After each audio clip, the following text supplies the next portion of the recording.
let's go ahead and make your little hit diagrams over here to the right side. So what you're going to do is go back to each of your images, and once again select the white background, then do invert selection so you only have the fire warriors selected. Select the bucket fill tool here in the GIMP, and you want to make sure you choose fill hole selection. And for the color, let's go ahead and choose kind of a bright reddish color. It's kind of similar to what Heroscape actually uses. So when you click inside the selection, you'll notice that the whole thing turns red, just like a normal Heroscape card. And what you want to do now is let's save this guy off as its own file. So we'll call it FireWarrior1 _ hit. So we don't overwrite the original little image. And let's scale the image down quite a bit from 175 by 175. Let's scale it down to, it's once again a little bit of kind of a fudging to it. Let's go 75 by 75. That's pretty good. And now let's go ahead and copy. So you select the little red blob here.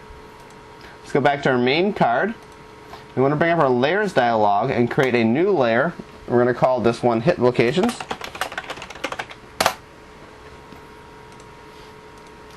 And now go edit paste. So just make sure you have the hit locations layer selected. And using and go ahead and use the move tool.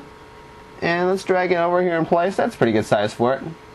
So just go layer, anchor layer, and now let's repeat the process for the other 3 fire warriors. So you got all 4 diagrams over here. Okay, so as you can see here now, I've copy and pasted all the little red diagrams of the various 4 figures in the right hit diagram section over here. And the last thing we gotta do before we call this card complete is give it the cool little green dots of where their eyesight is. So for that, bring up your tool, the GIMP toolbar. Let's click on the color selector dialog.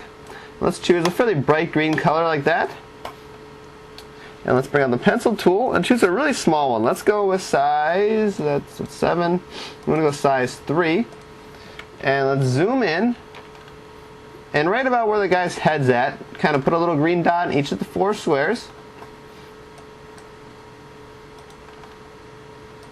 And there we go. Your card is now done and ready to be printed out. And when I find out, the best way to print these guys out is actually, because right now, if you were to look at the size of inches, let me flip them inches here, you actually see the card is over 10 inches wide by about almost 9-10 inches tall, which is kind of odd because that's way too big, right?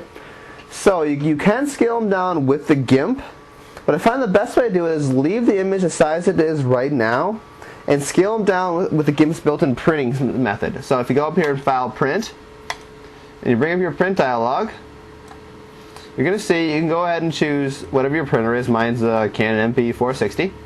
And go to Image Settings tab here, and you can set the size of the image. So what you want to do is set the width to about 5 inches, because an actual Heroscape card is about 4.75 inches wide. And this total image plus its little, and since this actual image you're working with has a little bit of white space in the edges, I set it to about 5 inches wide. You're going to get about the right size of a Heroscape card. Just go ahead and then obviously set some preferences around to standard. If you don't have grayscale on, just go ahead and hit print. And if you did everything right, you should get a nice card that prints out. Go ahead and glue the thing down on some tag board, and you're ready to go start playing with your custom figures inside Heroscape. And once again, I'm Jason. Thanks for watching. For more information in the world of miniature wargaming, whether it be news, tactics, reviews, or crazy projects like this, check out the Tabletop Battlefield podcast and the Army Showcase, which is a community-supported miniature wargame magazine at www.tabletopbattlefield.com. Copyright 2007-2008 Rocco Software, licensed under a Creative Commons Attribution Non-Commercial License. The intro music done with everything is by The Transfer and is acquired from www.podtapeaudio.com and is used under a Creative Commons license.